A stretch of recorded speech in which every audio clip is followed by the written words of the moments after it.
Hormuz প্রণালীতে উত্তেজনা আবারও চরমে। একটি তেলবাহী জাহাজকে লক্ষ্য করে ইরানের গানবোট থেকে গুলি চালানোর অভিযোগ ঘিরে এবার তীব্র প্রতিক্রিয়া দেখিয়েছেন যুক্তরাষ্ট্রের প্রেসিডেন্ট ডোনাল্ড ট্রাম্প। স্থানীয় সময় শনিবার ওভাল অফিসে সাংবাদিকদের সঙ্গে কথা বলার সময় এ বিষয়ে প্রশ্ন করা হলে স্পষ্ট বিরক্তি প্রকাশ করেন ট্রাম্প। সিবিএস নিউজের সাংবাদিক অলিভিয়া রিনালডি জানতে চান, ফ্রান্সের প্রেসিডেন্ট ইমানুয়েল ম্যাক্রো দাবি করেছেন ইরানের দুটি গানবোট দুটি জাহাজে গুলি চালিয়েছে। এ বিষয়ে যুক্তরাষ্ট্রের অবস্থান কি? প্রশ্নটি শেষ হওয়ার আগেই ট্রাম্প ক্ষুব্ধ হয়ে ওঠেন। তিনি সংক্ষিপ্তভাবে বলেন, out, thank you very much everybody. এরপরই কার্যত শেষ হয়ে যায় পুরো ব্রিফিং। উপস্থিত সাংবাদিকদের ভাষ্য অনুযায়ী ওই মুহূর্তে প্রেসিডেন্ট ট্রাম্পকে বেশ রাগান্বিত এবং অস্বস্তিতে দেখা যায়।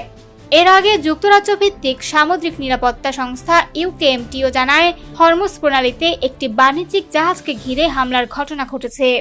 একই সঙ্গে ব্রিটিশ সামরিক সূত্র দাবি করে ইরানের দুটি গানবোট একটি তেলবাহী জাহাজ লক্ষ্য করে গুলি ছোড়ে। যদিও এখন পর্যন্ত কোনো হতাহত বা বড় ধরনের ক্ষয়ক্ষতির তথ্য নিশ্চিত করা হয়নি, তবুও ঘটনাটি আন্তর্জাতিক মহলে নতুন উদ্বেগ তৈরি করেছে। কারণ হরমুজ প্রণালী শুধু একটি জলপথ নয়, এটি বিশ্বের জ্বালানি সরবরাহের অন্যতম গুরুত্বপূর্ণ রুট।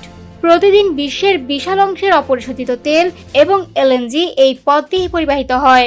বিশ্লেষকদের মতে, ইরান, যুক্তরাষ্ট্র এবং ইসরায়েলের চলমান উত্তেজনার মধ্যে হরমুজে এমন সামরিক ঘটনা বৈশ্বিক জ্বালানি বাজারে বড় ধাক্কা দিতে পারে।